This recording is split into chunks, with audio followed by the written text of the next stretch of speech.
My name is Dustin Kelly, but everybody calls me DJ. I'm prior Army, serving as both a Ford observer and a military police officer. I've spent the last 14 and a half years as a police officer and detective in a large metropolitan police department. Two things that I've learned throughout my career.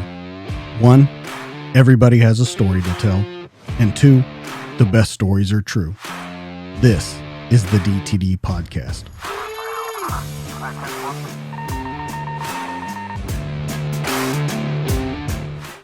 In 3, 2, 1, and we're live.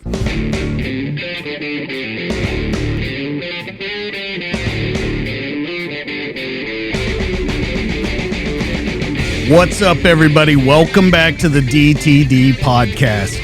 This week in the studio, a man who joined the Army in 2005 after taking the ASVAB 3 different times. He has combat deployments with the 10th Mountain Division and the 75th Ranger Regiment. And speaking of combat deployments, this guest has a combined 12 deployments that total 66 months. That's 5.5 years in total time. He has served in the 75th Ranger Regiment, 3rd Battalion, in all duty positions up to and including First Sergeant. He has competed in the Best Ranger competition and is currently writing a book that focuses the operator's feelings and the mental toll of managing war and life. He's focused on the well-being of the soldiers that he has been chosen to lead and has made a true and concerted effort to help with the mental health that has for so long been put on the back burner. He's here this week to tell his story and prove that just because something is difficult or you fail at it the first time, there's always another chance around the corner.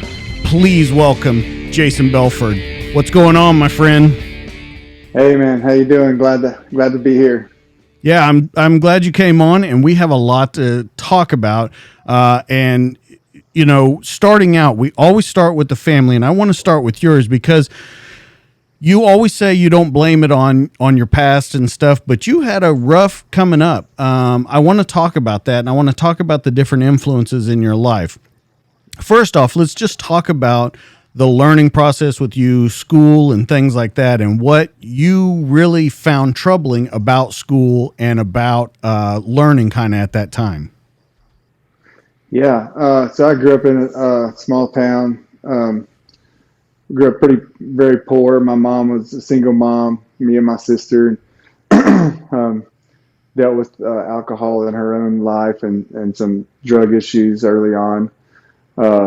Being around that stuff early on in my life, and we were, like I said, we were poor, so we bounced around from different house to different house and apartment to apartment, which really hindered my learning ability early on, getting those foundations in early education as far as reading and writing and arithmetic went, and that just kind of rolled it all the way downhill. The older I got, it didn't get much better based off the fact of my situation didn't really change much until I was about 13. I moved in with my mom and dad, finally ended up together. And from one situation being bad in one way, it kind of turned bad another way. My dad dealt with alcohol his whole life and not a great individual when he's drinking. Very hands-on, if you know what I mean, and so that didn't help the teenager I was. I myself, drank early on in life and skipped school and just, kind of lived like a hellion, if you will, early on, based off of not having that good structure and foundation to start with. When you talk about growing up poor, your parents not being together, because I've heard you talk about your dad before, and I've even heard you say that him being an alcoholic, it was very easy for that to kind of turn over to you. It was a very easy task to kind of pick up by you. I haven't heard you talk about your mom a lot. Can we talk about her and kind of the influence that she had on you, whether that be good or bad? Yeah, I would say my mom was a horrible influence. I think she did what she could with what she had to deal with. She had to put food on the table. My dad didn't pay child support. Like I said, we were on government assistance, and my mom worked 2 jobs most of the time, so I hardly saw her, and that kind of just left room for me to my sister would raise me because she's about 7 years older than me. So, and then my mom had several boyfriends in and out that were just complete shitbags. I would, run away from home to get away from that situation and stay with an aunt or my grandparents or whatever. So I wouldn't say my mom was a horrible influence. She just did what she had to do with what she had to work with. My mom didn't have an education. She got out of school when she was like eighth or ninth grade. So, yeah, I think she just wasn't around. Basically, the fact that she worked all the time, and then when she was off, she was sleeping. Of course. I'm just wondering when you talk about it. So you were born in Kentucky, South Shore, Kentucky. Can we describe where you come from, the town, the surroundings, what kind of work there is there? Because I think it's going to pay off later on when we talk about why you left to join the military. Can we talk just about where you kind of come from and put people in kind of that mindset of where you're kind of looking at your future from? Yeah, yeah, it's kind of a rural Kentucky, poor population area, barge work, refinery work in northeastern Kentucky, the foothills of the Appalachian Mountain. Not a lot of employment opportunities unless you worked at a big plant or worked for unions. You were making, maybe just over minimum wage if you weren't like had some type of education to pay the difference. The town was, maybe one red light in Greenup, one red light in South Shore, and a four-way stop. The population, about 1,800 people max in town. So not very big. If you blinked, you'd drive through it. As you go through school, you say you kind of have trouble. You're drinking. You're cutting class. You're doing things like that. In the 11th grade, you were kicked out of school, correct? That's right. Okay. So you're kicked out of school. You're 11th grade. You're what, 17 years old? I just turned 18. I was held back in the first grade because I couldn't read. Your parents have been together since what? You were 13? I mean, actually living together, they were since 13. So about 5 years? Yeah. So you're seeing all this. Your older brothers are already off in the military. Not a lot of things going on around there. You worked some jobs. What pushed you towards the military, though? And this was interesting because I've heard a lot of guys in your same place say the exact same thing of why they joined the military. Yeah, so I'd always, like I said, my older brother, Matt, that died, he was in the Navy. And then my brother, Larry, he's a retired Marine. And I'd always admired the fact that they served and, they had cool jobs. And my brother talked about the Marine Corps, how Marines are. And he was all gung-ho about it. And I just didn't have an education. I was like, I can barely read. And I count on my fingers. Like, I'm never going to be able to join the military. So I was a welder for a while. I got out of high school, and one thing I learned to do at home was weld with my dad. And I had a son on the way, my oldest son. We'll get to him later, I'm sure. He's on the way, and I just had, I had to get to work, and I didn't have time to go get my GED and go, study for the ASVAB, all that stuff. I just had to go to work. And I've always had a good work ethic, so that's what I did. I went to work for like $6 an hour, a welder in an old machine shop, and every job I had, like, I've just had this, my own aspirations. Every time I do something, I just want to, it's not that it's not good enough for me, but I just want to work harder to have more. And to be better at whatever I'm doing. If there's, doesn't matter if it's in the Army or when I was a civilian, like the harder, whatever I had to do to get to that next level of leadership I wanted to do, I wanted to make an extra dollar or whatever. So as I was driving home one day from a couple of years into making $6, $7 an hour, I ran across this construction company that was redoing a school. And I stopped in there every day for about 2 weeks on my way home from work and was like, hey, I can weld. Hey, I can be a pipe fitter. Hey, I can carry brick. And I literally pestered the hell out of them until they finally took my name down. And he's like, if we need anybody, we'll call you. So he didn't call me the next day. So I showed up the next day after my work. And the guy was named Joe. He was like, he called me Pup because I was such a young kid, He's like, all right, look, Pup, I'll have Crates call you in the morning. So they called me the next day and they were like, if you can start tomorrow, we'll give you a job. And I was like, done. So I started that job, and it was an out-of-town job. So I had to drive like an hour and a half every day to work. And that was right after 9/11.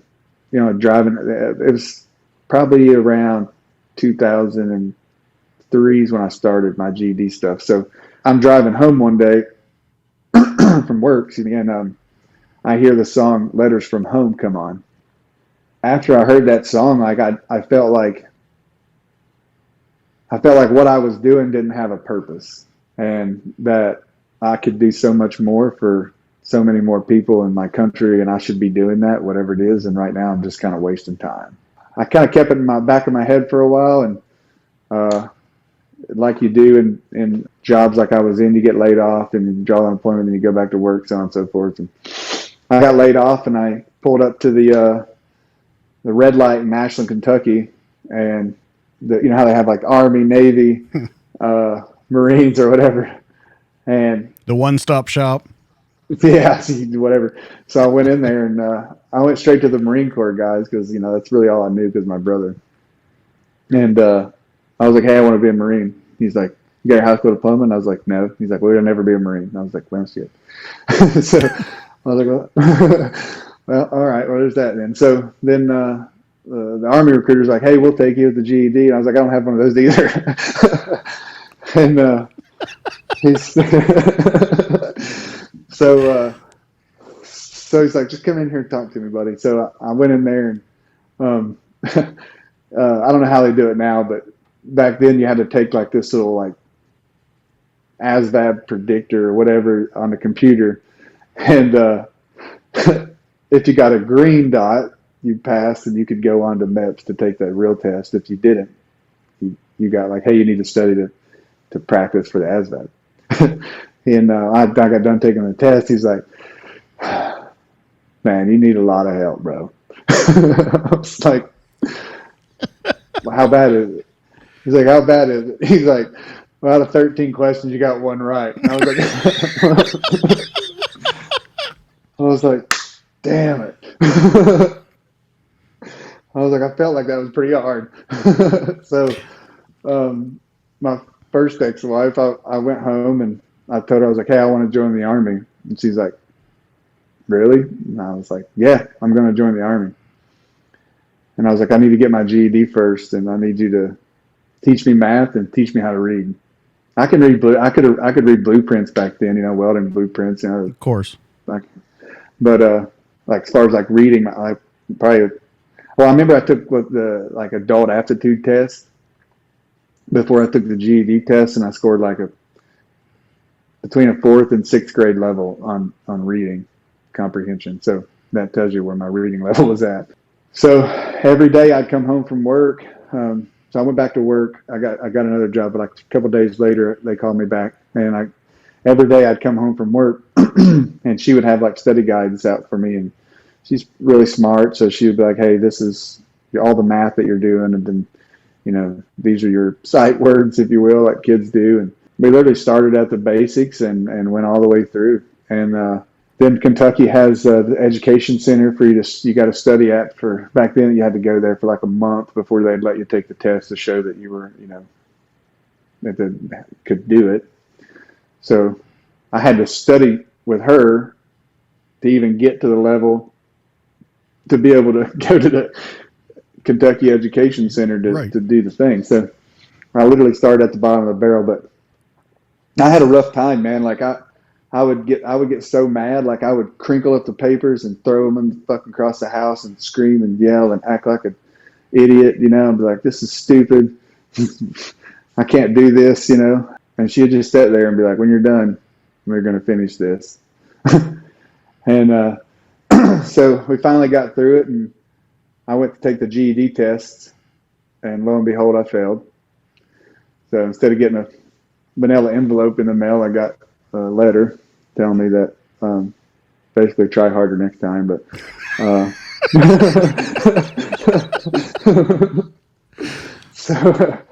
so I was like, well, so I didn't just fail the GED test the first time. I make this clear.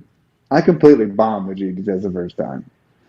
So on the GED, they have these like when you do pass it, because I have that paper now, they have these test lines. They're like, this is the line where you're at, like, and this is where you fail. Like, I wasn't even on the. I was like, damn. So let me ask you something serious, though. I don't mean to interrupt you, but it's always fascinated me about you since we've been talking, since I've done my research on you and stuff. None of that ever got you down. Yeah, you threw fits and stuff when you were working out. But I want to understand, kind of jumping forward a little bit, you as a first sergeant, or you as a platoon sergeant, or a squad leader, or whatever you may have been, how do you look at those guys that are having trouble? Do you take special concern with them? Do you tell them it's good? Or do you kind of kick them in the ass and just make them do it? I want to understand how it affected you later on, because you've done some not easy schools. You've done some not easy certifications. So all the way back to that, where you're doing 3rd and 4th grade reading, to where you're at now, how did that affect how you lead? I think it helped me. Honestly, I don't know how I would have been without it. So, but I think that honestly, I think it helped me be a better leader, because the average IQ of a Ranger is like 115, and every time I went to RAS 2, I scored a 100, and they were like, "We just don't know if you're going to be able to be a senior leader in the organization." And I'll be like, "I can guarantee you one thing: just because it says my IQ is a 100, I can outwork every one of those other platoon sergeants, and that's why you should give me the job." So I dealt with that, all through my career. Like, this is going to be a little hard for you. I'm like, you don't know what hard is, man. Like, hard's what I work with. I think because of that, me going through those hard times, and me like understanding the struggles of education and studying, and not knowing how to literally have to learn everything as I go, I really think that whenever I saw my men struggle, it allowed me to have empathy for them and be like, hey man, like, I understand what you mean, and to be able to relate to them and say, bro, you think I never felt anything before? Like, look, I did Ranger school twice too, buddy.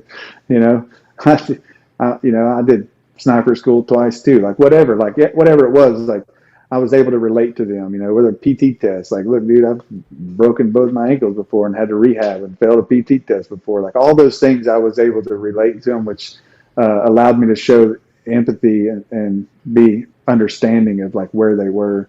But also it made me hard in some places, because I wouldn't allow mediocrity, because I knew what true potential was if you work hard for it. Okay. So that leads to a good point. How do you separate the two when you look at it? Because, they always say don't bullshit a bullshitter.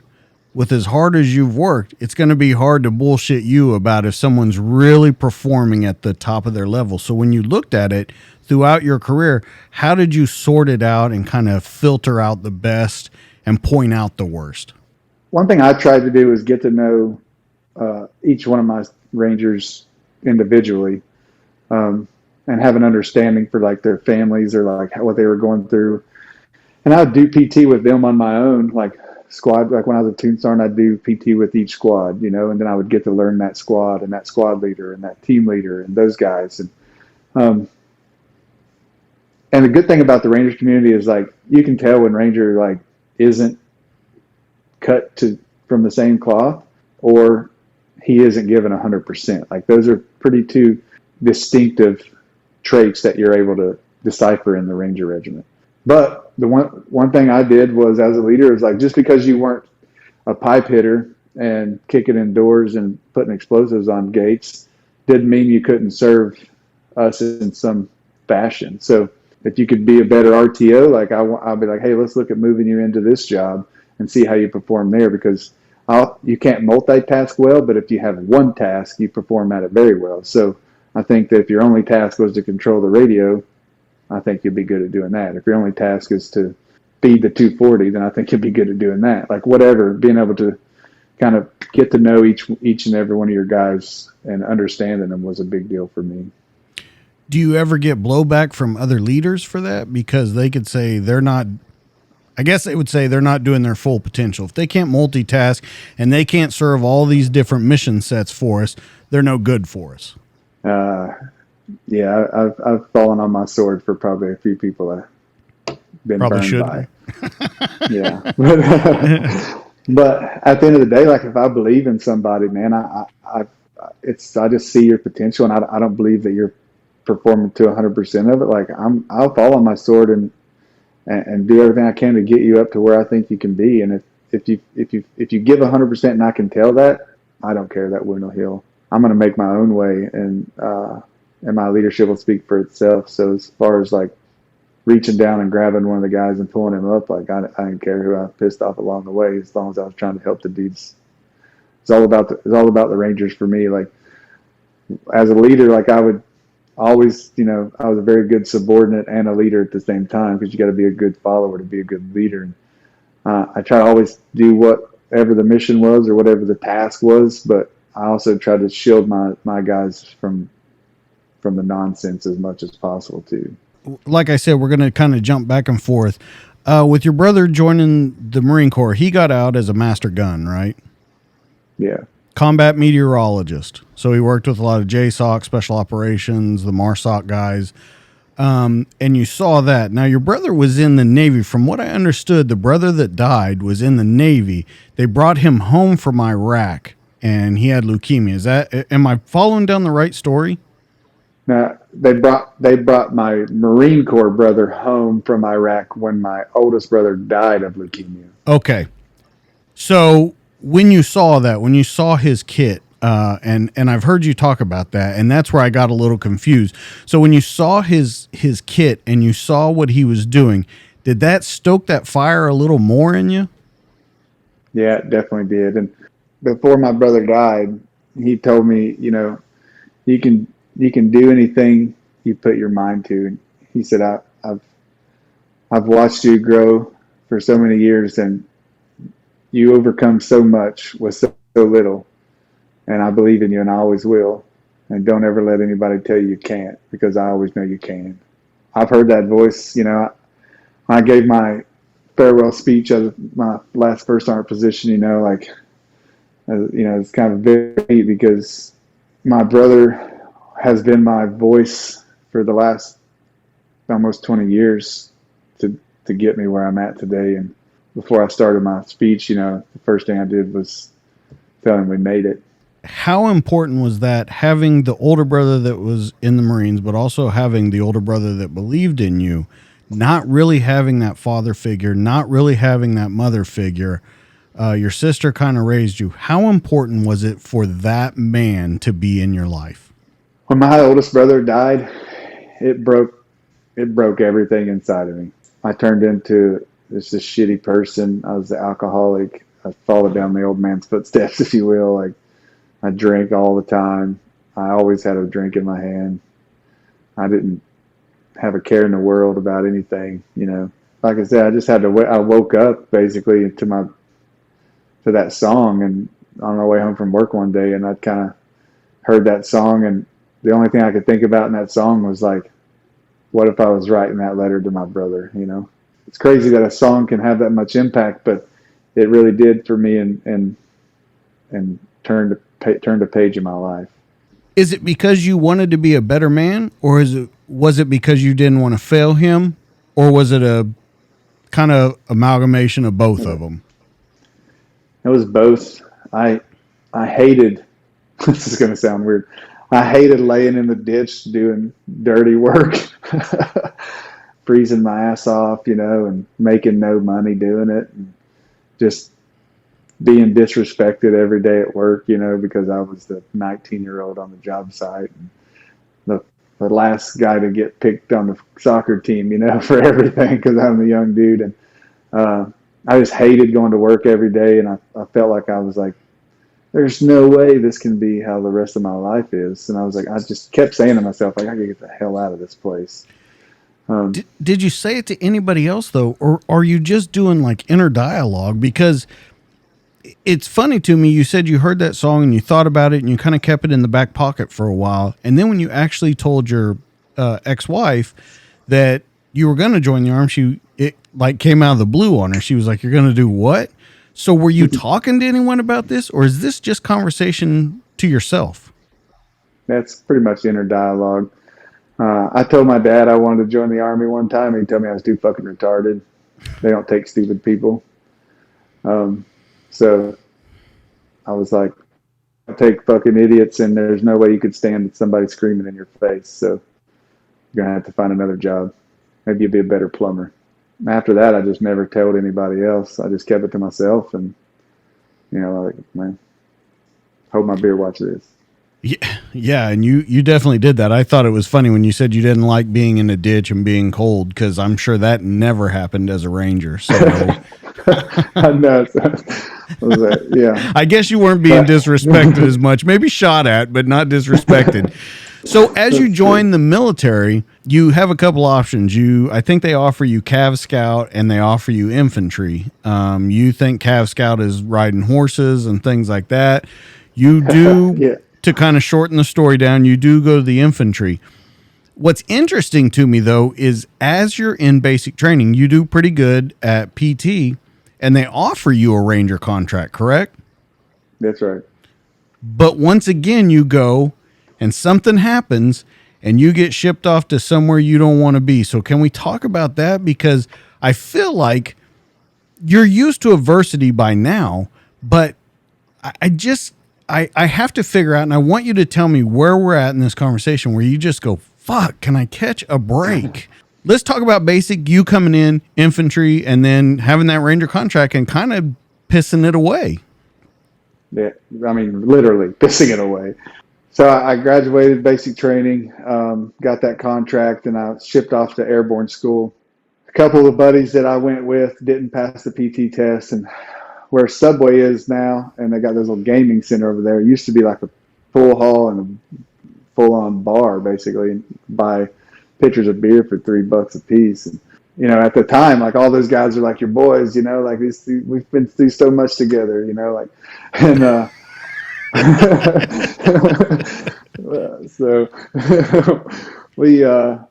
so I went over there, man, and I fucking went back to my roots, and got pissed drunk, literally.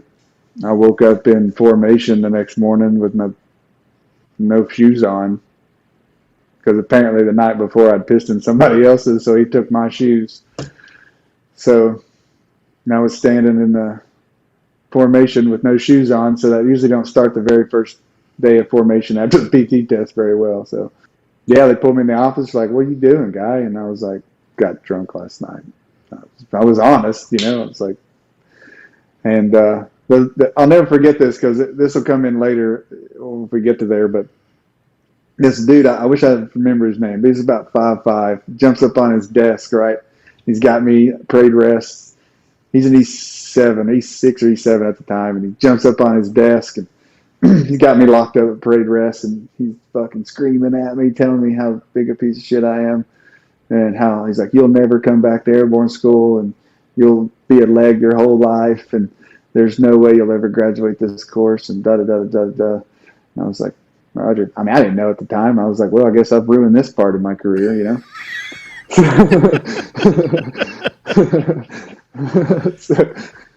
So yeah, they shipped me off to good old Fort Polk, Louisiana, where the Army sends their bastard children.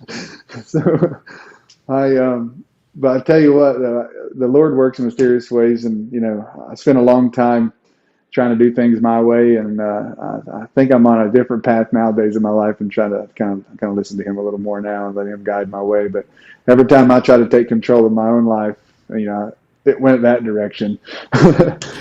I met a lot of great men in Fort Polk, man. I did 2 good deployments out of there, and I did some of the hardest fighting I've ever been in, and I met some true American warriors in Fort Polk. When you go to Fort Polk, because like you said, it's kind of the island of misfit toys as you go there. Ranger school is kind of out of the way, but it almost begs the question when someone tells you you're a piece of shit. Let's talk about your dad. Let's talk about that guy. Anyone who told you you couldn't do it, it almost seems like that's the match every time that lights the spark. Am I right? Or are you just doing it almost out of spite now? Yeah. I hate to be told. Well, my dad also told me I'd never get my GED too. He's like, told me I wouldn't be able to pass the ASVAB, but I early on, yes, those like, you'll never be able to do this was a spark that just lit a torch and a fire under me. But as I got older in my career, like I started doing things more because they were going to bring better light to the unit and be more valuable to the unit, or allow me to have a good career progression path, and less like I told you I would do it type of mentality. At Fort Polk, I've heard you say before too, and read that you were so in with those guys, and that was some of the best warriors you'd ever met and the hardest fighting. And I think like your first deployment was like 15 months, wasn't it? Oh, my second one. Second one was 15 months. How long was the first one? Like 10 or 12 months. Okay, but both very long. And it was at that time where you decided I need a different route because I'm not doing this again. But I want to talk about those first two, that 12-month, that 15-month, what you're thinking, because now you're in a whole different world. Now you're fighting in the war. Now you're doing everything that you've kind of worked towards. Let's talk about your mental state, what you see, how you look at war there, because we're going to go through all your deployments to how you felt at the end. So I'll take you back. I remember walking up on the Oasis plane, my very first deployment, and literally sitting in coach with all my bags on my lap. It's crazy. I remember flying. I can remember what I was thinking, and this is some of the stuff that you'll read in the book, but I remember what I was thinking. I remember thinking, nothing's going to happen. I'll be fine, and I probably won't even see anything. I'm going to be one of those guys that probably sit on the fob the whole time and probably never get to go do anything, and probably don't blah, blah, blah, blah, never going to get the opportunity and all these things. And boy, was I wrong. If I could go have that conversation with that guy again, it'd be a little different. So I remember we landed, we got all our stuff together. I remember when we landed, I remember it was a clear day, but the wind, I'll never forget walking off that going, that's just I feel like I'm in a tornado. The wind was so strong coming off the mountains in Bagram. And I was like, oh, this place already sucks.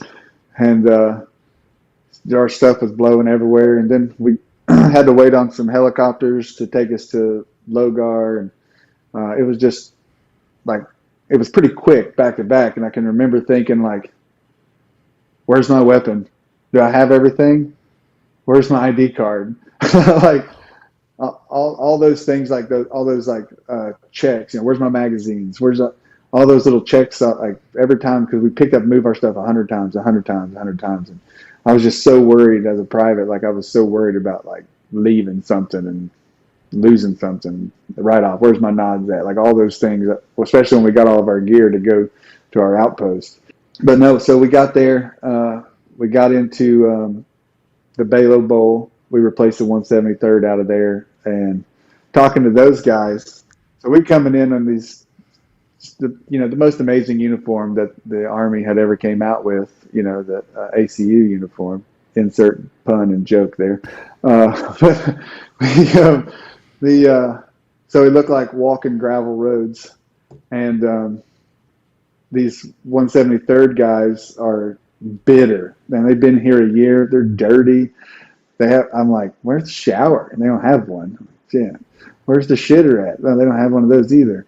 So they're like, they're just bitter, dirty. They've been fighting. They've lost men. Like they've just been in the thick of shit the whole time they've been there. And I can remember thinking, man, what if we die here? And am I ready? Are we ready?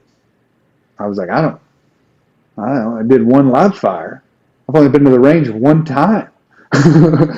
Like all these things are going through my head, like tap rack bang. That's how you corrected malfunction. Okay. You know, like these, like as I'm carrying this is literally carrying my bags. And oh, by the way, like I'm carrying my bag, and I have my rucksack on. I have my duffel bag on, and I had this. I'll never forget this. I had this little ACU backpack on. And as we're walking down off of the flight line down to the Bowl, that little compound that we had taken over, that we made home, that bag's full of rounds too. So it slides around and it's choking me out. But it's literally choking me completely out. And I'm a private, right? So I'm not complaining, because then I don't want to get yelled at and fussed at and like, oh, stop being a pussy. So I'm like seeing the wizard. I just remember thinking, like, God, I hope I can make it to that gate. God, if I could just make it to that gate, I'll be fine. So as we got through the gate, I like just dropped all my stuff, and I go, and Sergeant Mater, we were good friends now. He goes, what the hell is wrong with you? I was like, I about got choked out by my bag. Like I had like this bruise around my neck for like a week. He's like, you're such an idiot. Like, stop being a hard ass and just set it down if you get heavy. I was like, this is a good place to start. Until we got there, and then we did the left seat, right seat ride. It was pretty calm. And I think like one of the first firefights we were in, I was in PTs. So they want to test your, when we got there, 173rd dudes are like, yeah, man, they don't bother us anymore, but they sure came after our ass when we first got here because they wanted to test your gangster, They're like, don't worry, they'll do you guys the same way. And I was like, oh, that sounds great. And it's in morning time, and we just hear incoming, boom, boom, boom, and then and from that moment on, I can remember thinking, after running to our post, we did we did drills for first couple of days of where we're supposed to go and all that, whatever cycle you were on, whether you're on patrol, whether you're on security, or whether you're on recovery, whatever, what your job was. And we rehearsed it, my team Sergeant Dempster, great guy, what an amazing man. And I just remember thinking, like, after several times of us getting firefights with him, I remember thinking, like, man, I would literally follow that guy to hell if he wanted me to. Anyway, the first fight, like, I remember just running there, getting on the guns, everybody getting the prone on the rooftop, sending rounds, thinking, like, yeah, that went pretty well. We can do this. And after that, it was like patrol after patrol, and we getting firefight after firefight. And we just kind of came numb to it. Like, I remember thinking, like, we'd be walking 12, 13, 14 kilometers, and I was a 240 gunner, and I'd be like, man, I wish they would. Because if I took one to the dome right now, oh my God, I wouldn't have to carry this thing all the way back.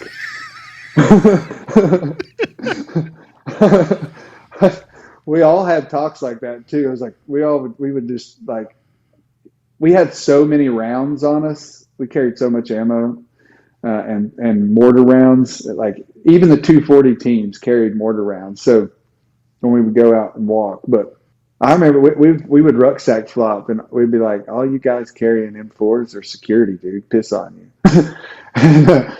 And the gun teams would be like, dude, I wouldn't be mad if I just took one to the shoulder, maybe. And we're just like, it sucked that bad. Like, we've walked for so long to where we would dry heat. Like, I would be dry heaving, already gotten one firefight. Now we're trying to make it back to the fob. I remember I got dysentery because me and my AG was, both of us out of water. And I could hear this stream running. about 15, 20 feet ahead. And I was like, bro, I'm full sending it. Like I'm right. My face is going in that stream. That's Kentucky coming out in you. That's right. Well, right back to my roots again.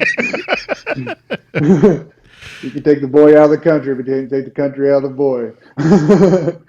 So that's what I did. I just full send, and I looked like a dog in there, just slurping it up. And by the time I remember laying down, we got back, and we didn't have a shower. If we did, it didn't work half the time, and we just took horde baths, with baby wipes. But I remember getting back, laying down, and like 10 seconds later, I was like, "Oh, that's not normal," and it was the worst 3 days of my life. It was horrible. And not having a toilet, that probably didn't help either. No, because we had to. What was funny is, so I remember. So go back to we're walking into the gate, and I saw this roll of Porta Johns, and I was like, "Oh well, they got Porta Johns. That's good." That never dawned on me. Well, who the hell is going to empty it? Where's the road to come in to empty it? How do you get whatever? I don't know. I've just been in this country maybe 24 hours. So we had these black garbage bags. You would have to take the garbage bag out, you put your yard leaves in, you stretch the garbage bag over the toilet seat, and then when you got the, tie that thing up, and then you had to walk it over to the burn pile and throw it in the burn pile. So that seems sanitary. Yeah, it's very sanitary. So just as sanitary as pulling out a bucket and pouring JP8 on it and stirring it. True. That was super awesome. Great time to be a private, I'll tell you. So let me ask you, when you're over there, of course you've kind of talked about when it got real, because you immediately started thinking what if we die over here? Then you got into the rhythm. You kind of figured it out. When was kind of your first bad experience where you're like, oh, maybe this isn't all cool? Maybe there's some stuff that's not going to go right? Because I feel like in the beginning of your deployment, you were a private. You were feeling pretty good about everything that's going on. When did it turn, I guess, quote unquote, real to you? When we lost Sergeant Kaysen, a couple nights before he got killed, it was me, him, and my AG were all laying under the same whoopee, telling stories from back home and everything. And then his patrol and he was in a different platoon, stayed where they were at, and my platoon came back to the compound, the place where we were staying. And then the next morning, they went out to change out their post in a Overwatch position, and the Overwatch got attacked and he got killed. So that really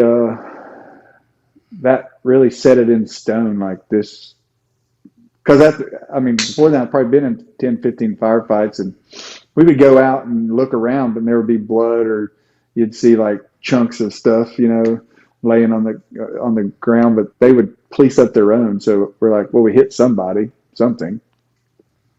see arms, but never really, none of us ever got hit. We're well, they just really suck.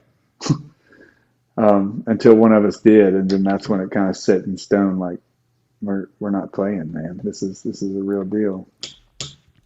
And I think it turned on for everybody then too, because we all thought we had been in some pretty hairy firefights up until then too, and I think everybody just kind of thought that they were invincible.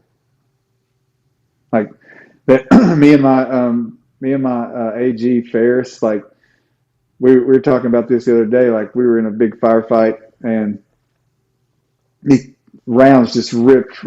He rolled one way, I rolled the other, and his rounds just ripped right across our rucksack. And we're laughing about it. Back on the 240, slapped the muddy rounds back in that Bad Johnson, and just went back to work. And we just felt invincible until it wasn't, and that's when reality set in.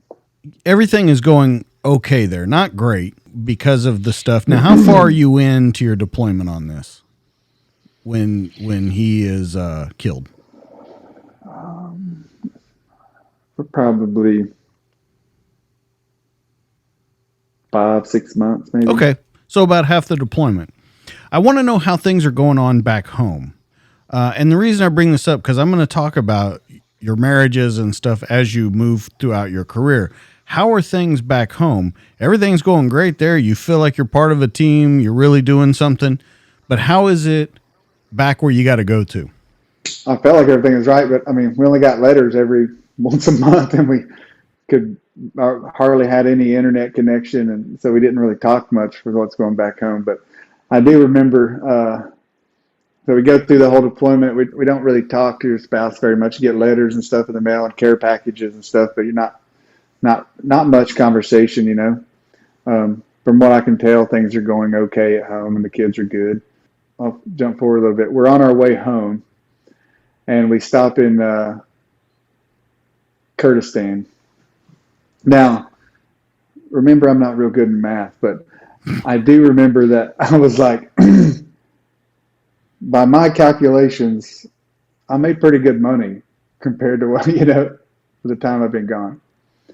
So I get home, we get to Kurdistan, and the phone just talk just like regular talk, like, wow, I can hear what you're saying.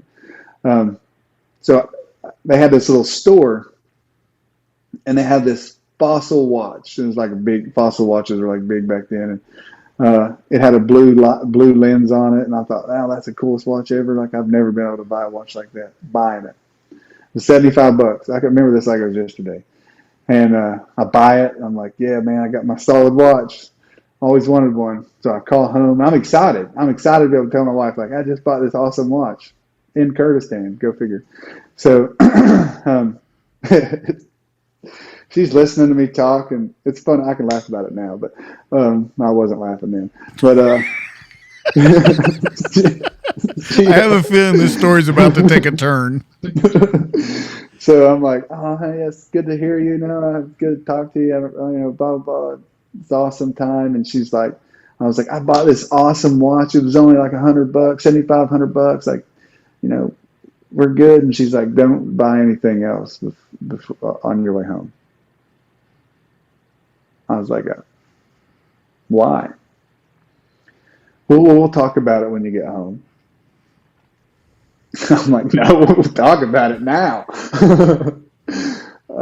And she had given her sister was going through a hard time, and she had given loaned her sister some money and helped her sister here and give her sister this and that. And I was like, I've been fighting my ass off for 10, 12 months, and I can't even buy my own fossil watch. I'm going to get my money. So that when I got home, it was a homecoming, but it wasn't. I was bitter. Okay, so let's talk about what you were bitter about.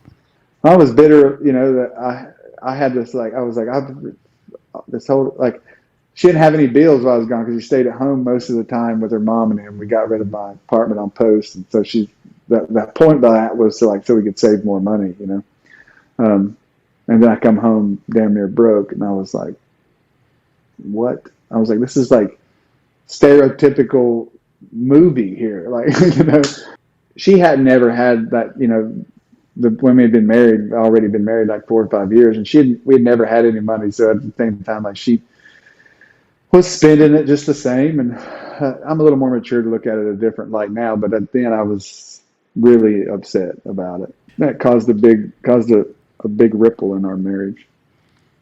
Was she, because you didn't talk a lot, was she bitter at all? Was she mad about anything when you got back, or was she okay? And she just, I guess the fighting started because you had the problem with the money, or was there kind of a mutual misunderstanding? I think it was both. Yeah, it was probably a little bit of both the mutual.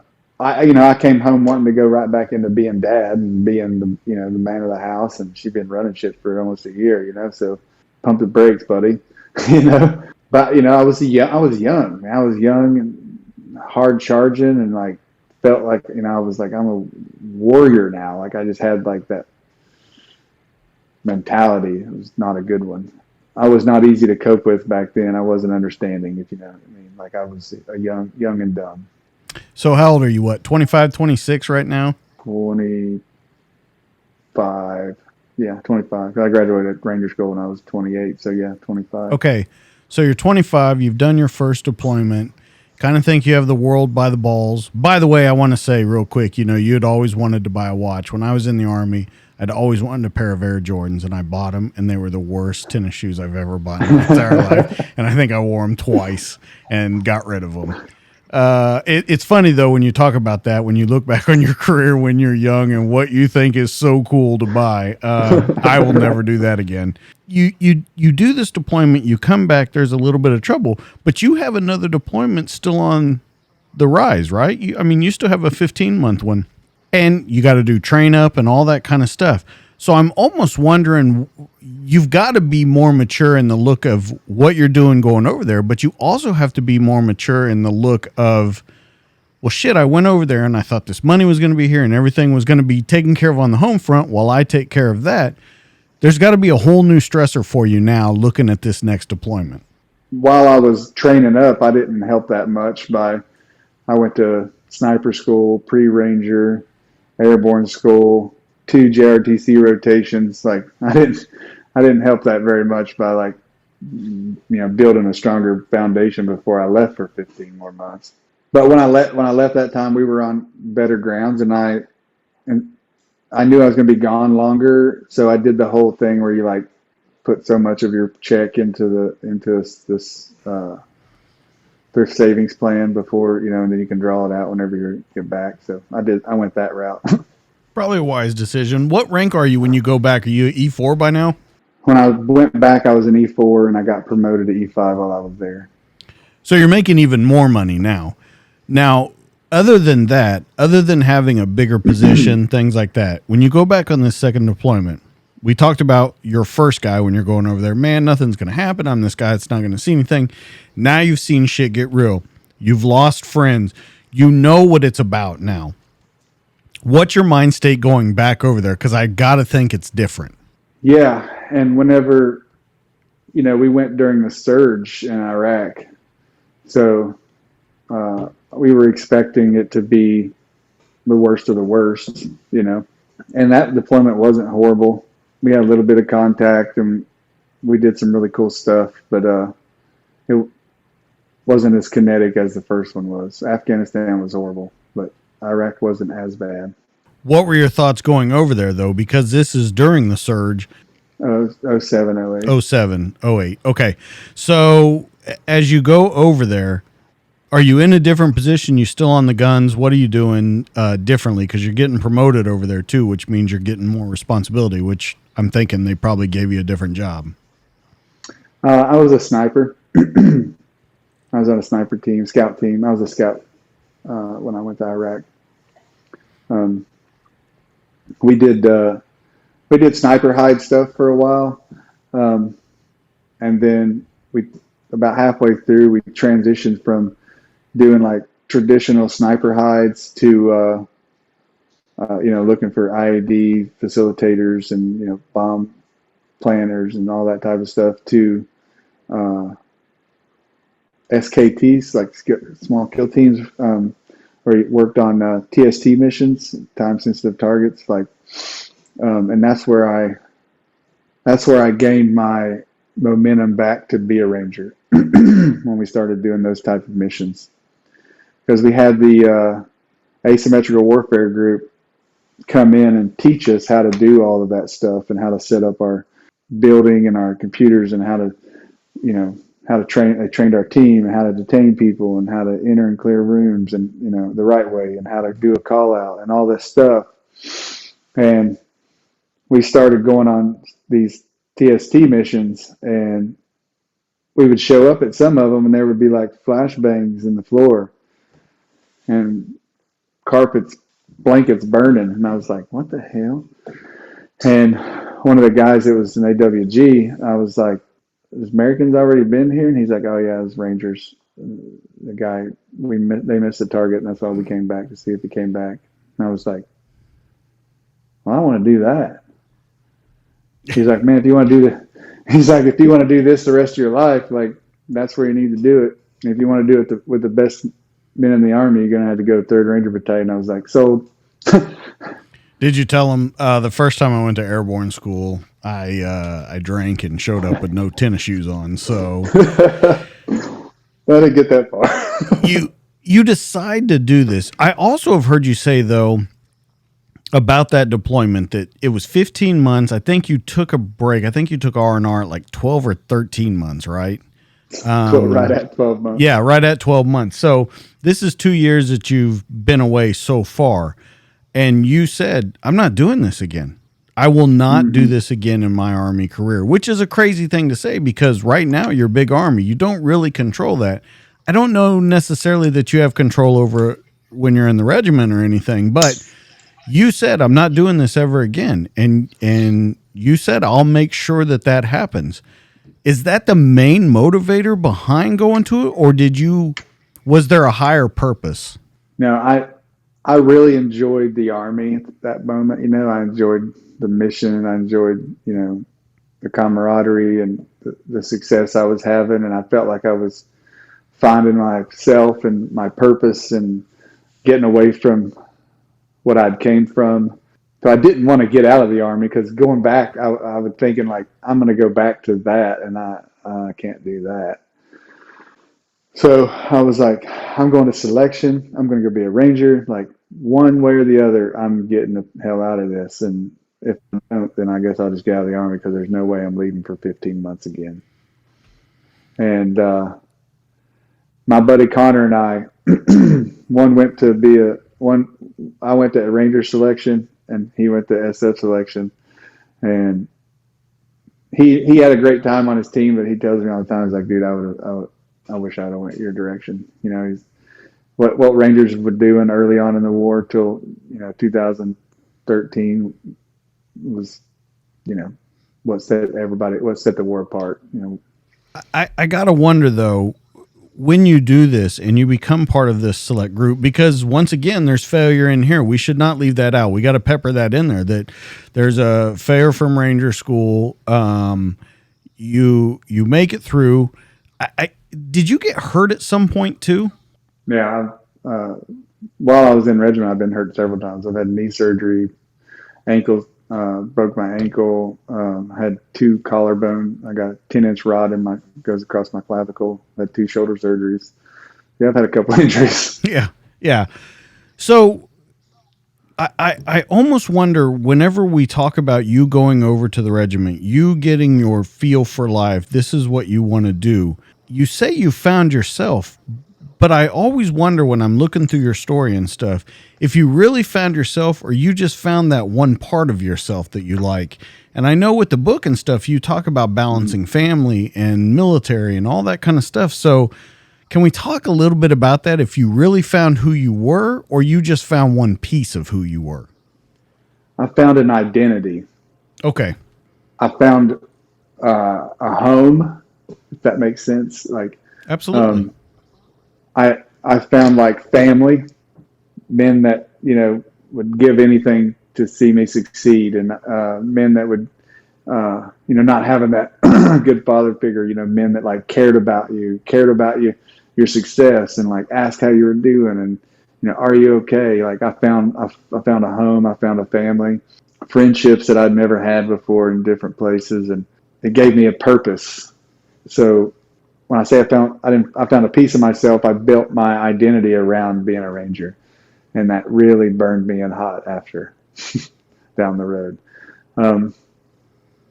Literally, if you would cut me open as a staff sergeant, I'd bled little Ranger tabs, but little Ranger scrolls everywhere. But I found I lost it. I gained everything from doing that, and I lost a lot in the same sense. One of my best friends, Dave, you probably heard me talk about him a couple of times, but Dave said that he's a very wealthy man, and he says that money will make you more of what you already are.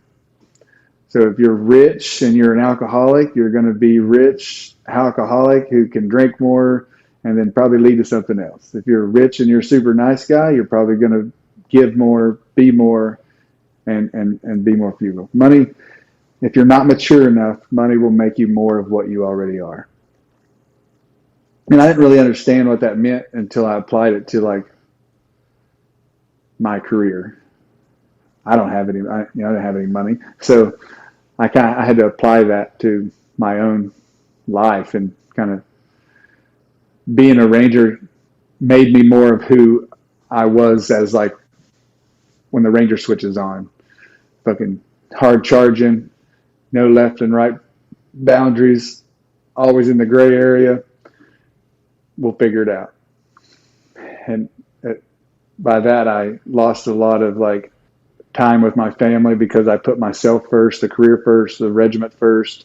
I lost a lot of time with my kids because I was continuing to grow this position that I was in by going to this school, going to that school, seeking that next promotion so I could go to this school, go to that school, to stay longer here and be here.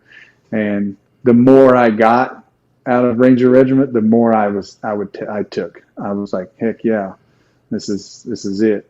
And the whole time I was losing that time with my family that I'll never get back, and destroying relationships with my, significant others at the time. Did you realize it at the time? And the reason I ask that is because how you just said, the more you got, the more you took. I almost have to believe that you didn't see it at all, that you were too blind to see it. Because if you did see it, do you think you would have done something? Or at that point in your life, do you think you would have kept down the same path you were going? I would have kept the same path, because I remember talking to guys that were getting out, or guys are like, I'm done with the regiment. I can remember going like, piss on that guy. You didn't belong here anyway. Like I remember thinking that, like, not as hard as you think you are, but it was the mentality, when I joined the regiment, one of my buddies told me there's 3 ways to make it here. I say this all the time. It's like, you can be the smartest man in the room. Let's be honest, it's never going to be you, Belford. You can be the biggest man in the room, and that ain't going to be you either. Or you can kill a bunch of people and make a name for yourself. And I was like, I think I can figure that one out.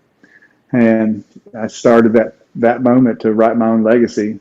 I burned a lot in the process with my personal life. With that first wife, how long are you in the regiment? How many deployments are we into where that's kind of called quits? 4 years. 4 years into the regiment. How many deployments? 8. Okay, so let me ask you a question. As you're going through this, and on one side of your life, you're reaching exponential goals, especially stuff that people never told you. And I keep thinking back to what you said about your dad, about what he said about you in the Army. You're doing this amazing stuff on this one side. Do you notice that it's slipping away? Are you getting hints? Now, I know we talked about this is when you're on a deployment. Are you noticing that it's different every time you leave and every time you come back? Because a lot of people say it's easier over there. That's all I thought about when I was back home, was going back over. Same way with you? Yeah, I just wanted training to be over so I could get on another deployment. It was a lot easier. Life is so much easier. With me, like, I figured, I was like, well, I'm buying her new cars. She got a house. Kids got plenty of things taken care of. Money. Like, that's what women want, right? A man to take care of them. Here I am doing that part. Now let me do me. That was my mentality, which is a horrible one, actually. But do you ever talk about it? I mean, is it ever a conversation, or do you guys just kind of drift apart? I think we drifted apart. She is a good woman. She's a very, very, very religious woman now, and growing up too. And I kind of disrespected that a little bit, like, I would go to church with her, but I'd be hungover in the morning going, and I drank too much back then, and my life was going in this direction, and her life was going towards the Lord, which probably was one I should have been going on. But at the time, that just wasn't the direction I was taking my life, and you couldn't slow the train down. Well, and it's interesting when you talk about that relationship breaking apart. You said that you didn't spend a lot of time with your kids. And the interesting thing about it to me is your oldest is now a Ranger in 1st Ranger. Mm-hmm. So I'm wondering how that happened, because you would think there would be, I don't think resentment or anything there, but they would definitely look at what happened and be like, fuck that, I'm not doing that. But it turned out where you're very close with your kids. Yeah, I'm really close to my kids. Actually, now I'm very close to all my kids, but definitely my two oldest they're both grown men now. We're best friends. The one thing I did really well, that as far as my personal life goes, that I was proud of, is I broke the cycle that I'd been spinning in with my dad. I've never called my kids stupid, dumb, retarded, never. And when I say never, I mean not once.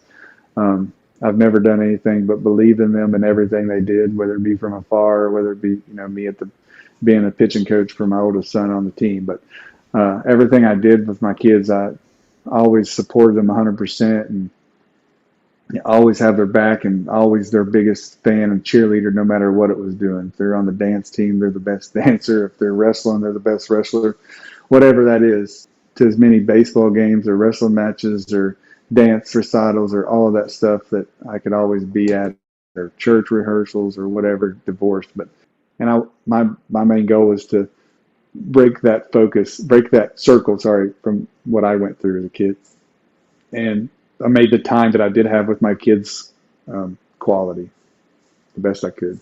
Let's kind of move forward as you take over a platoon.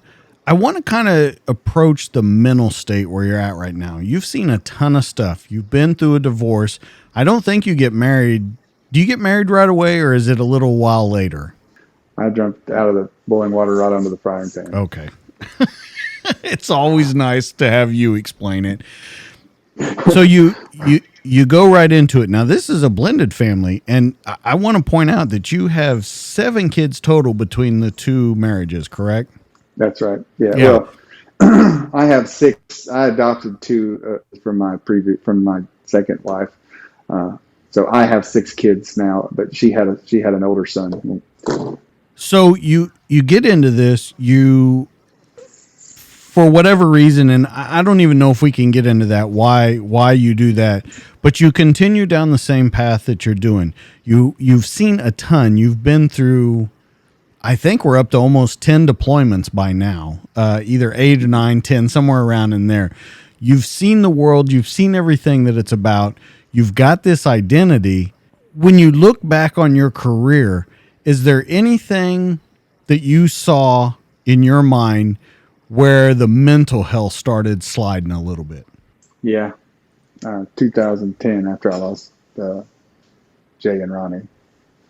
Okay, can we talk about that for a minute? Because the reason I bring that up is because you have made a concerted effort for people to know about therapy, for people to have their mental health checked, your soldiers. And we'll get into how you did that and stuff, which was, I want to tell you before we get to it, absolutely amazing that you did that. I mean, you should be applauded for that for years to come, especially at the time you were doing it. Let's talk about when you start to see the mental health, when you start to see those cracks in the armor.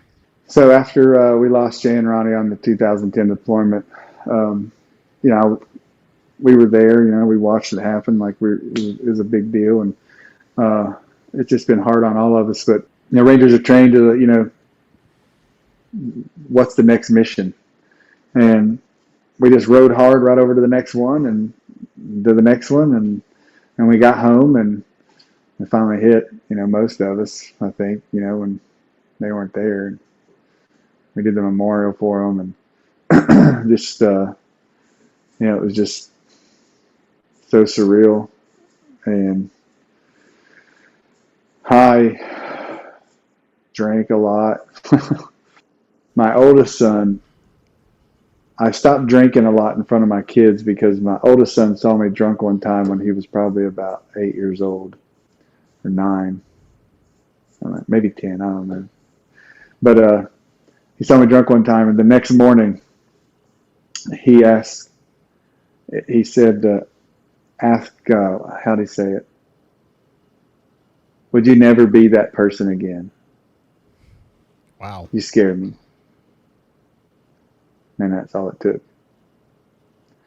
So if I drank, I waited till the kids go to bed and I would get drunk, or I would get drunk at a friend's house or something to that effect. But I tried to keep it away from the kids the best as possible. And that just turned into like even worse because I would go to the bar and do it. As a married man, that's not real good. It just didn't get any better after that. I didn't get help because at the time, getting help meant you were weak, which you are not. If you get help, you're stronger for doing it. But at the time, it had the stigma behind it. If you go to the psych, you're a pussy. If you're a sniper, so you got to take the psych test. If you fail the psych test, you're not going to keep your job in regiment. If you fail a psych test, you'll never be a senior leader here. Like that was the stigma behind all of that. And I wasn't, I told you the person I wasn't a good person. Like, totally tunnel visioned on the regiment. So I had no inclination of going and getting help because I was not willing to lose my job. So, in lieu of losing my job, I went through 2 divorces. When you talk about you were drinking, how much are we talking? I mean, different times, but I got to a point early on where I would drink probably 12, 15 beers a night. And be able to function perfectly fine the next day. Yeah. Did that ever scare you? No. And this sound crazy, but like the mentality we had back then was like, hell yeah, that's what Rangers do. Like that's just how that was just the breed that's what the nation needed, that type of just dude who can just turn it on, turn it off. I'd do a lot better now, but I wish I could go back and change a lot of things. But that's why I try so hard to just kind of tell everybody my story. Like, man, you can do a lot better than I've ever done by not allowing that to get the best of you. When you look back on the 2 marriages, when you look back on your career, we've talked about a couple of things that you regret that you did. Is there anything that you think that you did right on the flip of that coin? Is there anything where you were like, yeah, I made that gel perfectly? I mean, I do feel like I gave, my second marriage a good effort and reconciliation in a couple different areas. That was around the time I started seeking help, but I think the marriage was already gone. And then we're just living like roommates, and we had lost respect for each other. And once you lose respect for each other in a relationship, it's really hard to get that back. When you decide to get help, I think it kind of goes to how it is in law enforcement, military, first responders. Mental health is getting better, and we are approaching it. We're making strides in it. But at one point in time, and even very recently, it's been kind of a joke to get it done. Would you agree with that? Yeah. And I would say, like, the joke, talking about yours, they gave you 3 numbers. Hey, call these people, see what you want. You go see one guy, he's kind of a turd. You go see someone else, they're kind of a turd. Then you find your third one that you stick with and you've gone to for quite a while. But I almost wonder, and I'm talking to you kind of as a first sergeant now, what is it that we need to be doing from a command level to make it okay to get your mental health checked, to take it seriously and not just use buzzwords? Because I still think that's a huge problem. It's just buzzwords. Oh, I'm all about that, but you're really not. We have to set the example by doing it ourselves and showing the vulnerability and the leadership that, hey, I talked to somebody and it's okay. I brought my counselor to work. She told me, you have 1 hour, and however you want to use your hours, how you use it. So I was like, all right, well, we're about to have a 4-day weekend. So we just had a suicide a couple of weeks ago. So I'd like to use my hour for you to come so I can introduce you to my company. So, I brought her in. I was like, hey, this is one of my counselors. And, she helps me when I need it. She corrects me when I'm wrong, and she talks me through the ways I think, and she gives me, all the stuff I need, the tools to think about it. So showing that vulnerability, I think, needs to be seen at the command level. I think that reassurance that if you get help, like, it's going to show strength. Your job's not going anywhere, and we're here to support you. I almost have to ask, though, in all the stuff you faced in all your deployments, all of these battles, all these gunfights, all this kind of stuff, is it the most scary when you step in front? Because you were a first sergeant at the time. When you step in front of your guys and go, this is my counselor.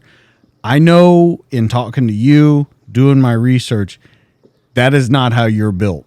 Not at all. Or at least it's not how you were used to be built. You got to walk me through what's going on in your brain, because I have a feeling it's going 1,000 miles an hour when you do that. Yes, sir. It sure was. You know, I thought about it for a while. I was like, man. But, you know, one of the things I thought about is, why did these men respect you? A lot of them respected me because of the stories that they heard about me. A lot of them respected me because they saw me doing the hard stuff with them. But then I had to think, why do I want them to respect me? And what do I want them to learn from me when I leave here? What kind of legacy can I leave behind that they can say, I had a leader that done this, and this is why I do this now? And I thought, if they see the vulnerability of somebody they look up to as a First Sergeant, 75th Ranger Regiment, somebody's been through what I have done, what I do, has the reputation I have, step up in front of them and tell them I'm not always right, and I'm sucking too, then maybe maybe one of them will come forward and get help as well. And they definitely did. And I had several notes pushed under my door, my office door, several cards, thank you cards, random, people coming probably at night after work and put cards under my door, push letters under my door, my commander's door. I didn't do it for any recognition. I did it if I could save one of my Rangers' lives, I wouldn't care how much I had to give to do that. So let me ask you, and maybe you don't have an answer.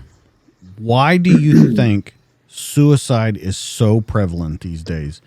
And we're not just talking it's privates doing it. We're talking there's been commanders and stuff. We're talking in high-level positions that have done it recently. What do you think is driving this number and pushing it so hard? Well, I can speak from personal experience, but for me, we talk about work-life balance. It's hard to do that. It was hard for me to balance one and not the other, and balance the other. If I wouldn't balance a work one, I feel like a failure at work. If I couldn't balance a home one, I feel like a failure at home. And then when I went through my trauma this last year, that was one of the worst years of my life. Here I am, divorced again, going through a divorce, leaving the 75th Ranger Regiment. Like, everything I worked for in my life is completely gone, right? Like, my purpose, everything that I had, as far as what I'd worked so hard for in my career, that's gone. As a handshake and a plaque, that's how fast that landed. Family, gone. What now? What am I ain't worth shit.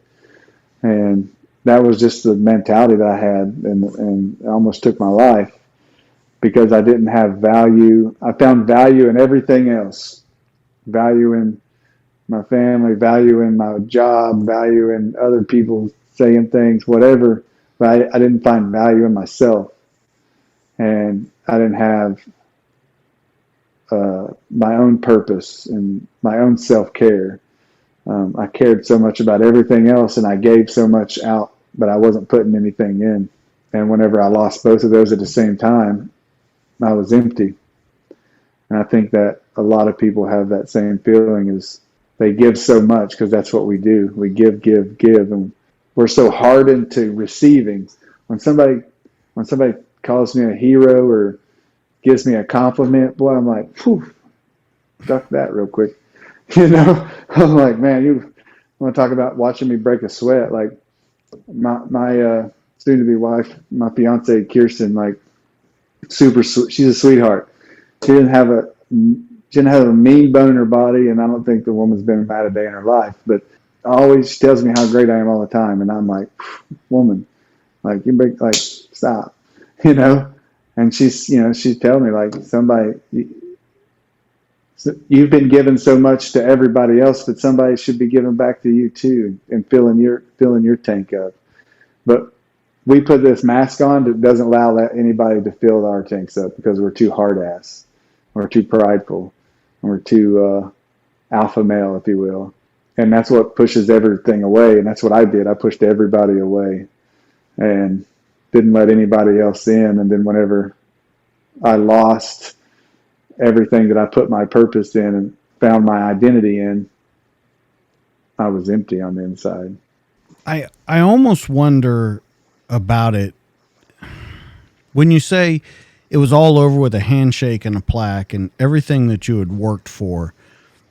You had to know coming into it, or as you approached it, that this was going to happen at the end. You'd seen it 100 times, change of command ceremonies, all that kind of stuff. You had seen that before. You knew how it was. Why does it come as such a shock to you when it happens? Because I'll tell you, a guy that I work with just retired, and he said at his retirement ceremony, he'd been in law enforcement for almost 30 years. And he said, I realized that I was going to retire the next day. I would be officially retired. I'll come back for my retirement party, but I would be officially retired. And I'm going to wake up late. I'm going to sleep in. And the next morning, he woke up like at 5, did his normal routine until he remembered, oh, I don't do that anymore. And it was kind of that. Party, handshake, plaque, see you later. And that was the end of it. Someone moved into his desk. You saw it coming.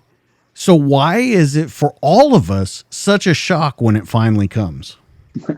It's never going to be you, right? Just like, take it all the way back to my first deployment. Remember, I'm sitting on the airplane, and I'm never going to be that guy. I'm not going to see those things, do those things. That's never going to happen to me. Fast forward to, walking out of your career. That's never going to be me. That's not me. That's never going to happen until, I remember sitting on my couch in my first sergeant office in HHC. I went in at nighttime. I couldn't do it in the daytime. I couldn't do it when the men were there. Like, it was too emotional for me. So I went and cleaned all my office out. And I remember sitting on my couch with my bag packed, and the desks are clean and everything's ready for the new first sergeant to come in. And I just kind of lost it a little bit there, and that was a hard time for me too, because I'm like in a divorce, losing the regiment at the time. Like, I literally felt like I had nothing. Like, I was like, man, you give your whole life to become something, and now it's all over with, and you don't have anything to show for it, not even a family. That was hard. So when you look back on it, I don't know if the word is regret. Do you regret it? Or do you regret, okay, so would you do it? I'm not going to say all the same way, because of course we know the pitfalls and stuff, but would you do it all again with all the heartache, with all that? In a second. And that's always interesting to me when people say that I would do it all over again, knowing what's going to come from it. It's got to show you, though, from me telling you that it wasn't for nothing. If you would do it all again and you would go through the heartache, go through the trials, the tribulations, all that kind of stuff, then there was something that came from it. It was worth it. Yeah, but like I said, to get to that point, to say I would do it again, I feel like in the last, probably since August, September last year, like, I really buckled down to find out who Jason Belford is. Not who Ranger Belford is, not who First Sergeant Belford is, not who Sergeant First Class Belford is, not who any of the Sniper Belford is. None of those things. Like, I really had Sergeant Major Gilmer made one of the best comments to me I've ever had when I was in Laurel Ridge, when I went to that 30-day inpatient program, whenever I almost took my own life. And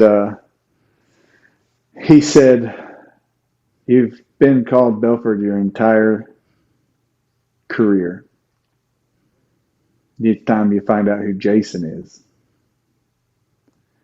And I was like, blew my mind. I was like, wow, he's right.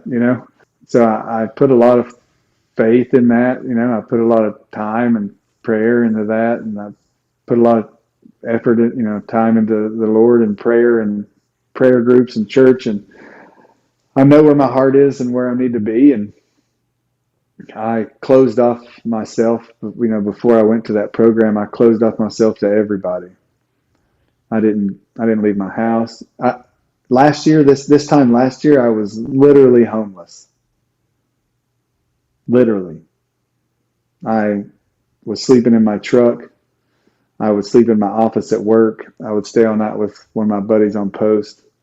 I'm in the middle of a divorce, and her and the kids are at the house, and it took knowing the right person on post to pull some strings to get me an apartment. But I was homeless this time last year, literally. And now, I just bought a new home, getting married on June 9th to probably the nicest woman I've ever met in my life. I didn't jump out of the fire into the frying pan this time. I've been together almost 9 months, so I was able to focus on myself.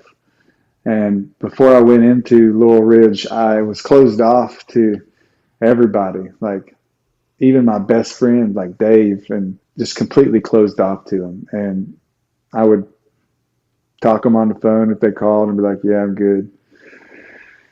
I'd lay on the couch. I would go to work, and I was the first time at OCS. I would go to work and be like, I'm not needed here, and I would go home.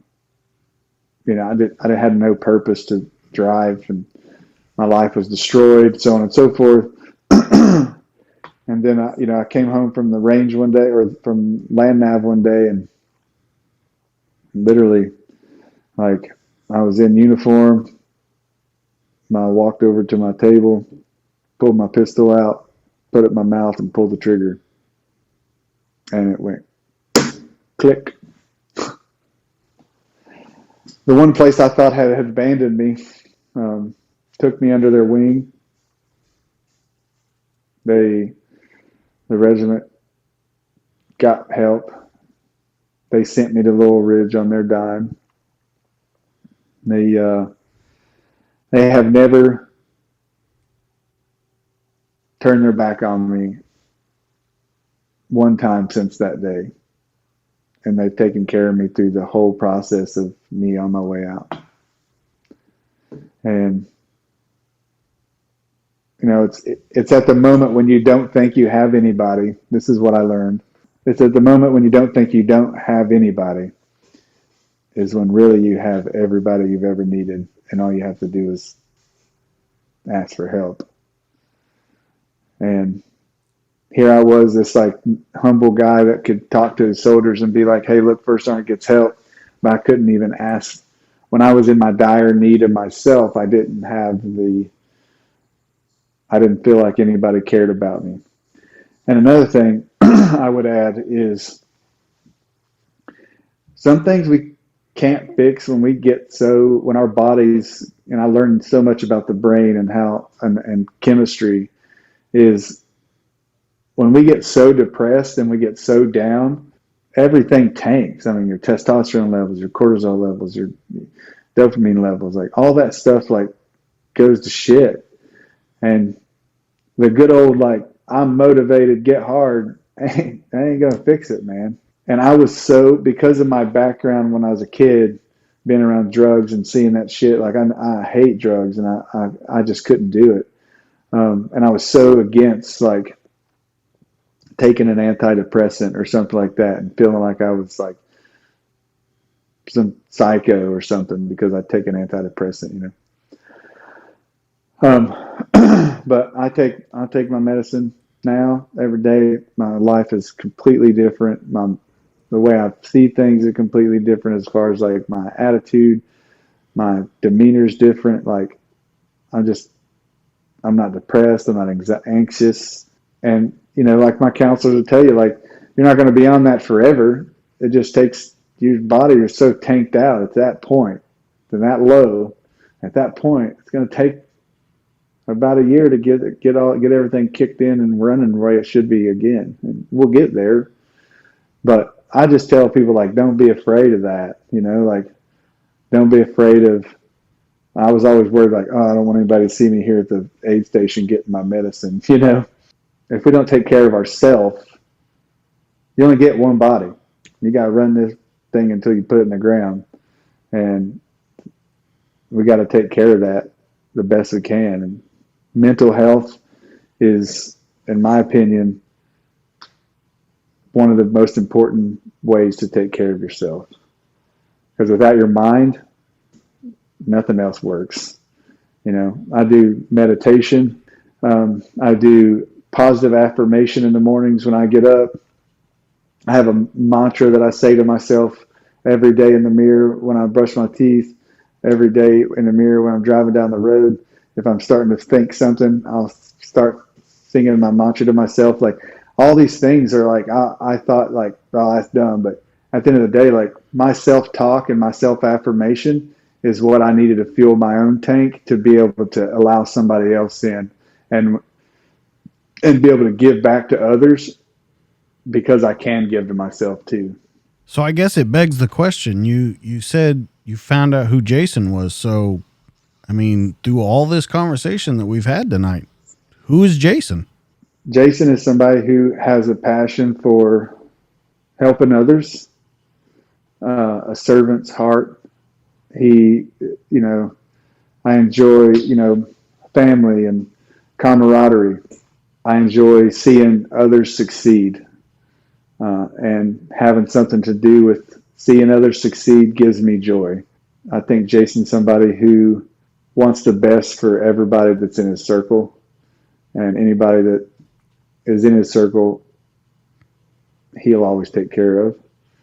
And I think that I'm always going to be feeding my own tank, not giving it all out, to making sure that Jason takes care of himself. Are you 100% good in your own skin? I don't think anybody's 100% good in their own skin, but I'd say I would say that I still have a lot of work to do. I still have a lot of work to do. I'm never going to be 100% in anything, but I'm always going to be working. You can put me down, but you can't stop me from working. You can see me fail, but you'll always see me get up. And if you want to look what adversity looks like, look my way, because I'm probably overcoming something at any point in time. And no matter where I'm at in life or what my aspirations are, nothing's going to stop me from going to the top of whatever I want to go to. And I'll never be 100% because I'm never going to be able to achieve everything I want to do in my own mental state, in my own life. And if I was 100%, I would be satisfied with everything. And me being satisfied doesn't give me purpose and motivation. Like, I've been asked, like, why would you want to get out of the Army and go be a police officer? I'm like, because I have a servant's heart. Like I said, when you ask who I am, I'm somebody who wants to serve others, whether it be serve the country, serve the community, or the local orphans that we try to help on the ranch that we're trying to put together. Like, I'll never be 100% because I'll never be able to achieve all the success I want to see for other people. Let's talk about the book that you're writing. I think it's very important that it gets out there.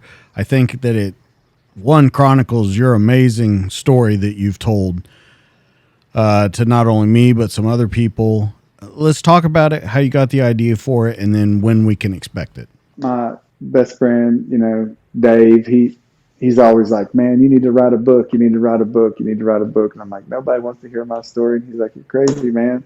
Everybody wants to hear your story. And then I don't feel like, I just feel like I'm just somebody who like gives 100%. And like, I'm like, wow, that's just how you do it, And they're like, yeah, but that's a talent to be able to do that. And all the things you've overcome, and like, you keep pushing forward, and all the stuff that you've done, like people need to read that and be inspired by it. So I've read a lot of Army books and stuff, and I got friends that wrote books, but I could write a book tell you about all these cool mission things that I've went on and stuff I've done, and then it would just go in the stack of all the other Army books that everybody's already written, but which are good ones. But for me, my book is more focused on what the operator thinks. Everybody thinks that we're always like gung ho in every way, like. I may be running toward the sounds of gunfire, but you can bet that your ass is. I've had a few thoughts in my head like, yeah, what are you doing? I've never second guessed anything, but I've definitely said a few prayers on my way. But the book highlights a lot of like my feelings along the way throughout my career, like kind of like me talking to myself, talking through some significant situations in my childhood. I'm going to unveil some of those things, and some things in my marriages and how they were handled wrong or right by me, or basically just my entire story. And the name of the book's going to be called The War Inside Me, because I come up with that I've fought a lot of wars and I've fought a lot of battles, but I've yet to win a war. And if I had a war that I wanted to win, it would be the one inside me. So that's where how I thought of the name of my book, called The War Inside Me. When can we expect it? Hopefully early next spring. I know it's with the publishers right now, right? We're doing chapter reviews. Pretty amazing. When you joined the Army, it was hard for you to read. You just wrote a book. You got to be pretty proud of yourself. You would agree, right? Yeah, I'm pretty proud of where I'm at right now. If you'd asked me that question 12 months ago, it would have been a different answer. But we all go through things for a reason. The Lord puts people in our lives for different reasons. I'm very blessed to have the people that I have in my life right now. I'm very blessed to have my best friend and my fiance. Like I said, she's saved me in a lot of ways. Honestly, she really did. I never thought that, when I went into Laurel Ridge, like I didn't want to have anybody anymore. Like I was completely cut off from emotional connection with women and people. And when I met her about 2 months after I got out, and she's just a sweetheart. Like, I didn't know that they made people that nice. And I was like, this will go away in a month. And then 2 months, and 3 months, and then 4 months. And I was like, do you ever stop smiling? So she's been a blessing. And like I said, I'm a religious man. So the Lord puts people in your life when he knows you're ready for them. And I think that the way that for the next chapter of my life, I think he knew that I was ready for her. So I'm very blessed and excited for the next chapter in my life. All right. Where can people find you other than my website for the show? Where can people find you on social media, look more into your stories, or maybe even follow you? Yeah. So you can follow me on TikTok is my biggest platform, at Ranger Thoughts on TikTok. I do some motivational stuff on there, and you can hear some of my story about getting help and helping yourself. I do a lot of that on there. And I go live on TikTok and talk and answer questions for people. And then Instagram, it's @1shot_RLTW or Jason Belford, my name. Or then same thing as Facebook, Jason Belford. I post my stories on there, or I go live and answer questions and just try to, like I said, if we can help one person a day, that makes me feel successful. Well, Jason, you have an amazing story. Is there anything else that you would like to promote or tell to someone, advice that you'd like to give before we kind of wrap this up? Don't get so caught up in the present that you forget that life's a good journey. And don't make a permanent decision on a temporary problem. because there's people out there that care about you, and there's people out there that love you. You can pick up your phone and open it to the contacts, and you could scroll through and find 100 people that want you here, need you here, and care about you because you matter. So before you make that decision, think about that. You have an amazing story, Jason. Guys, you know where you can find him. Instagram, TikTok is his big one. The book's coming. But now that you know where you can find him, you know where you can always find me. And I tell you every week, you can find me on Instagram at the DTD_podcast. You can find me on Facebook at the DTD podcast. You can find me on YouTube, where all these conversations are in video form. But the one-stop shop for you, it's dtdpodcast.net. That's where you're going to see audio, video. Jason's going to have his own page with the pictures that he sent me, all of the links that you can get him. And then as we get things like the book, we'll add more links in, so you can always find out what's going on with him there. Make sure you stop by there, dtdpodcast.net. Now let's talk about our amazing sponsors, Mac Belts and Police Coffee. Let's talk about the Mac Buckle. It consists of 100 plus grams of unbreakable American stainless steel. It's engineering, it's designed, it's assembled, and machined in the USA by USA-built machines. It's backed by a multi-generational warranty. That means it's never going to break on you, and if it does, they're going to take care of you. It's expertly engineered to combine modern precision for rugged use. Remember, Mac that started the company is a special forces operator. He was a Navy SEAL who was retired, so he knows what it means to have unbreakable gear and to know what it means to take care of problems whenever they need to be taken care of. Make sure you stop by macbelts.com, check it out, get yourself a belt. It's a new year. It's time for a new belt. Now let's talk coffee. Police Coffee is an officer-owned business, and it's dedicated to crafting the finest coffees and blends, and they're shipped as soon as they're made to provide you with the freshest coffee available. Each batch is roasted fresh by people who knows what it means to stay vigilant, and their specialty coffees do not waste one drop when flavor is concerned.